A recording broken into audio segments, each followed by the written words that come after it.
राष्ट्रपतींची भेट प्रधानमंत्री, गृहमंत्री या प्रमुख लोकांनी घ्यावं यात आश्चर्य वाटण्यासारखं काही नाही. सध्या आपल्या देशामध्ये राष्ट्रपतींचे अधिकार काय आहेत हे आपल्याला माहिती आहे आणि राष्ट्रपतींच्या सल्ल्यानं सरकार किती काम करतं हे सुद्धा आपल्याला माहिती आहे. आज राष्ट्रीय स्वयंसेवक संघाची सुद्धा एक महत्त्वाची बैठक आहे आणि माझ्या माहितीप्रमाणे त्या बैठकीत सुद्धा एक महत्त्वाच्या घडामोडींवर, भविष्यातल्या घडामोडींवर चर्चा होण्याची शक्यता आहे. जे सातत्यानं सांगितलं जातं की सप्टेंबर महिन्यामध्ये देशामध्ये महत्त्वाच्या राजकीय घडामोडी घडतील, त्याच्याविषयी आम्ही स्वतः सगळे जे राजकीय विश्लेषक असतो, जे आमच्या कानावर गोष्टी येत असतात, तर आम्हालाही वाटतं की सप्टेंबर महिन्यामध्ये या देशामध्ये महत्त्वाच्या राजकीय घडामोडी घडू शकतात. आता राष्ट्रपतींना प्रधानमंत्री भेटणं हा त्यांच्या कामाचा एक भाग आहे. ते राष्ट्रपतींना भेटायला जातात हेच महत्त्वाचं आहे. राष्ट्रपतींना ते भेटायला बोलवत नाहीत ही बातमी आहे. या देशात सध्याचं एकंदरीत कामाच्या पद्धती पाहता काही होऊ शकतं. ठीक आहे, पाहू काय होत आहे ते. सर, निशिकांत दुबे यांनी म्हटलंय की मुंबईमध्ये फक्त 30% मराठी लोक आहेत आणि मुंबईला बनवण्यासाठी उत्तर प्रदेश, बिहारी लोकांचा मोठा वाटा आहे. पालिका निवडणुकीत दोन्ही ठाकरे, मनसे आणि शिवसेना दोन्ही संपूर्ण असतील असाही दावा त्यांनी केला. बघा, तुम्ही फार महत्त्व देता एखाद्या व्यक्तीला जो महाराष्ट्राच्या विरुद्ध, मराठी माणसाच्या विरुद्ध बोलतो आहे आणि त्या बोलण्याला राज्याचे मुख्यमंत्री देवेंद्र फडणवीस हे एक प्रकारे त्यांचं समर्थन करतायत. आपण सगळ्यांनी, दिल्लीतल्या लोकांनी या प्रवृत्तींना खतपाणी घालू नये. हा महाराष्ट्राच्या आणि मराठी माणसाच्या अस्मितेचा विषय. असे अनेक दुबे आले आणि गेले. मुंबईसह महाराष्ट्र अखंड आहे. 106 हुतात्म्यांच्या बलिदानातून ही मुंबईसह महाराष्ट्र आपल्याला मिळालेलं आहे आणि ते 106 हुतात्म्यात दुबे, चौबे, मिश्रा नाहीत, बरं का.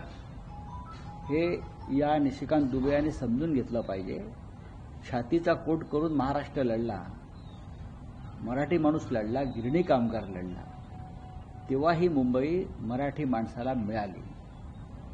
आता ते म्हणतात की कोणाच्या घामातून, श्रमातून तुम्ही ते पैसे कमवायला आलात ना, तुम्ही घाम गळायला आलात, म्हणजे तुम्ही मुंबई ओरबडायला आलात. तुमच्या राज्यामध्ये नोकऱ्या, उद्योग, धंदे नसल्यामुळे तुम्ही मुंबईत आलात,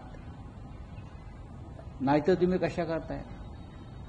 आपण इकडला पैसा मुंबईच्या बाहेरच घेऊन चाललात, आपल्या राज्यातच घेऊन चाललेला. हे दुबेला कळायला पाहिजे. मराठी माणसाच्या पोटावर आपण मारून ही मुंबई तुम्ही लुटत आहात, हे सुद्धा तेवढंच खरं आहे ना. आपण काय मुंबईचं फार मोठं भव्य अशी मुंबई निर्माण करण्यासाठी ते आला नाहीत ना. एकीकडे पंतप्रधान नरेंद्र मोदी सातत्यानं नेहरूंचं नाव घेऊन टीका करतात, महात्मा गांधींचं देखील सातत्यानं धोरणाबद्दल बोललं जातं. मात्र आता गडकरींनी नेहरूंचं आणि महात्मा गांधींचं नाव घेऊन कौतुक केले, स्तुती केली. नितीन गडकरींनी किंवा अन्य कोणी पंडित जवाहरलाल नेहरू, महात्मा गांधी यांचं नाव घेऊन देशाच्या जडणघडणीतल्या आणि विकासातल्या योगदानाविषयी जर ते काही बोलले असतील तर त्यात चुकीचं काय. भारतीय जनता पक्षामध्ये आणि सरकारमध्ये सध्या सगळ्यात समजदार मंत्री कोणी असेल तर ते नितीन गडकरी हेच आहेत. म्हणजे नितीन गडकरी यांनी नेहरूंचं नाव घेतलं याबद्दल त्यांच्यावर कारवाई तर होणार नाही ना, अशी शंका मला येते. म्हणजे नेहरूंचा किती द्वेष असावा. आमच्या मुंबईमध्ये मेट्रो रेल्वे स्टेशन आहे, ते कुठे आहे. त्यांनी म्हटलंय बघा ना, विज्ञान केंद्र, सायन्स सेंटर. मुळात ते नेहरू सायन्स सेंटर आहे, पण नेहरू काढलं नाव. मुंबईत वरळीमध्ये नेहरू सायन्स सेंटर हे एक महत्वाचं ठिकाण आहे, पण मेट्रो स्टेशनला नाव देताना सायन्स सेंटर ठेवलं आणि नेहरू काढलं. एवढा द्वेष जर कोणाच्या पोटात असेल तर त्या देशावर राज्य करायला लायक नाही. बोरिवलीच्या मेट्रो स्टेशनमध्ये संजय गांधी राष्ट्रीय उद्यान आहे अख्ख्या मुंबई महाराष्ट्राला ते संजय गांधी राष्ट्रीय उद्यान म्हणून माहिती आहे. पण तिकडल्या मेट्रो स्टेशनला नाव देताना त्यांनी राष्ट्रीय उद्यान म्हटलं, संजय गांधी राष्ट्रीय उद्यान म्हटलं नाही. हे या देशाचं दुर्दैव आहे की इतकं द्वेषपूर्ण पद्धतीनं काम करणारे राज्यकर्ते या आम्हाला देशाला लाभलेले आहेत. नेहरूंचं नाव तुम्ही काढता, जी नेहरू सेंटर नावानं, नेहरू सायन्स सेंटर नावानं प्रसिद्ध आहे ती जागा, तिकडे तुम्ही नेहरू काढताय आणि सायन्स सेंटर टाकताय. टाका ना नेहरू.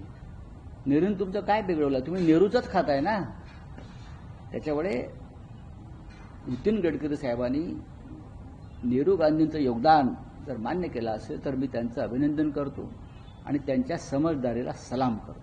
सर, तिसऱ्या आठवड्यामध्ये डिनर डिप्लोमसी म्हणतात इंडिया आघाडीची उद्धव ठाकरे येणार आहेत का, आणि डिनर डिप्लोमसीमध्ये कोणकोणते विषय चर्चेले जाणार आहेत? इंडिया आघाडीची बैठक 7 तारखेला आहे, संध्याकाळी 7 वाजता. राहुल गांधी त्या बैठकीचे निमंत्रित आहेत. त्यांनी सगळ्यांना स्वतः फोन करून या बैठकीचं निमंत्रण दिलेलं आहे.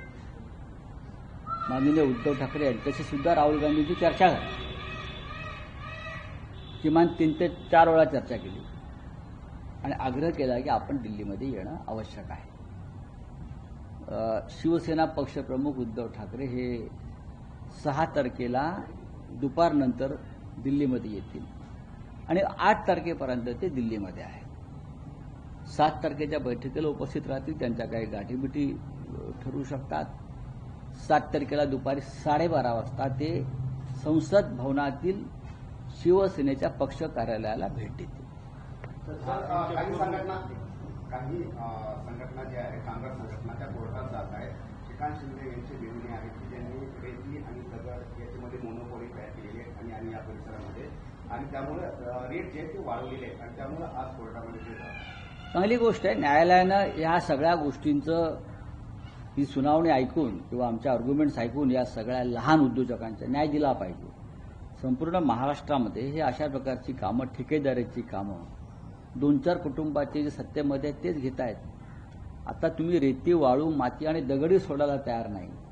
तुमचा एक माणूस अमित साळुंके याला झारखंड पोलीस काय घेऊन गेले ह्याचा जरा शिंदे कुटुंबाने विचार केला पाहिजे. सर, एसआईआर को लेकर 7 अगस्त को क्या?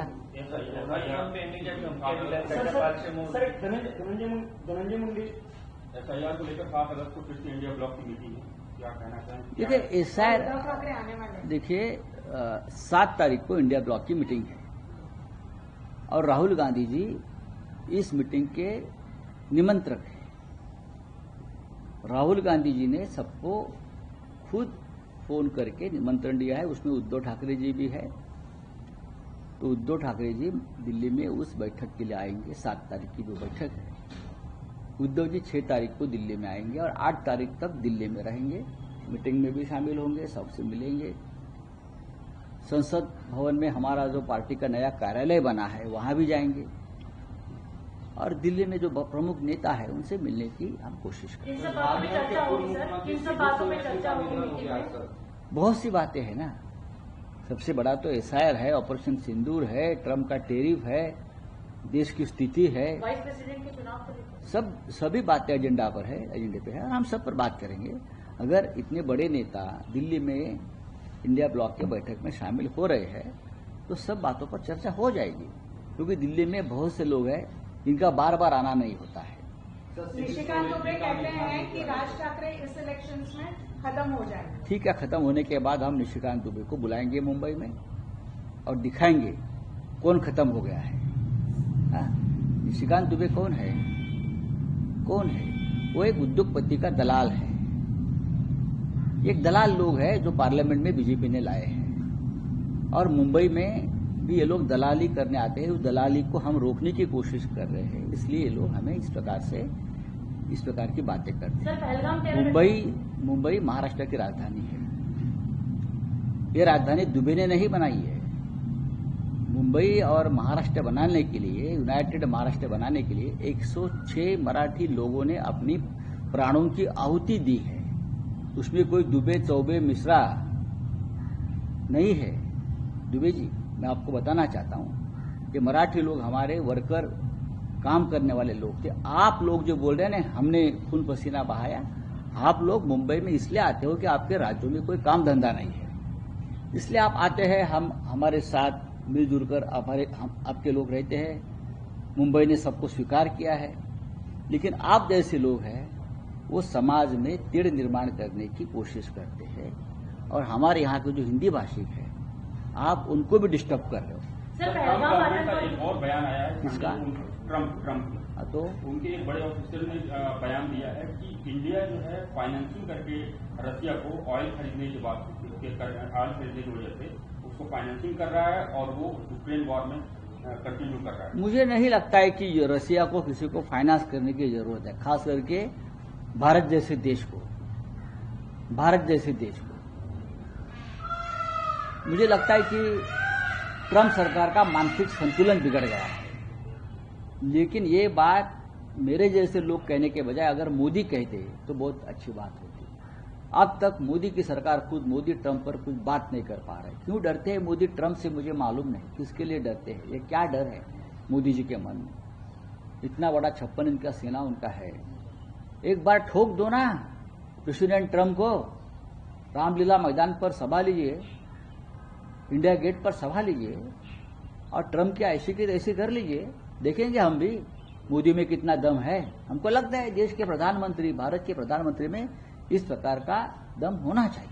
सर पहलगाम आतंकवादी हमले को लेकर आपने एक पॉडकास्ट किया जिसमें तमाम इंडिया ब्लॉक के लीडर्स मौजूद थे। उसमें आपने कहा कि जो मारे गए हैं उनको धर्म पूछकर नहीं मारा गया। इस बात की पुष्टि कई सारे विक्टिम्स की फैमिलीज ने आपको की।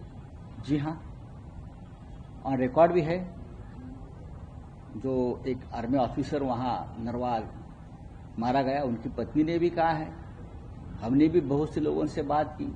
यह आरएसएस का प्रोपोगंडा रहा बाद में वो देश में। उसके बाद ये भारतीय जनता पार्टी, मैं आरएसएस नहीं कहूंगा, जो भारतीय जनता पार्टी का प्रोपोगंडा रहा कि इस देश में पहलगाम के बाद पूरी तरह से जैसे गोधरा में हुआ, वो देश में गोधरा करना चाहते थे पहलगाम के बाद। लेकिन जो विक्टिम थे, उनके जो रिलेटिव थे, ये लोगों ने नाकाम कर दिया। मैं उसके लिए उनका आभारी हूं। ये पहलगाम के बाद पूरे देश में गोधरा जैसी परिस्थिति निर्माण करने चाहते थे और देश फिर एक बार इस तरह से हिंदू मुसलमान दंगे में आग में लपेटना चाहते थे। इलेक्शन कमीशन पर एक बड़ा आरोप पी चिदम्बरम ने लगाया, कहा है कि बिहार के वोटर्स को जो माइग्रेट हो चुके हैं उन्हें तमिलनाडु में शिफ्ट किया जा रहा है। लगभग 6.5 लाख वोटर्स ऐड किए जा चुके हैं। ये सच है, हम भी उसके ऊपर हमेशा रिसर्च करते हैं। चाहे पी चिदम्बरम जी हो, चाहे राहुल गांधी जी हो, चाहे और भी नेता हो, सबके पास वो पूरी जानकारी है।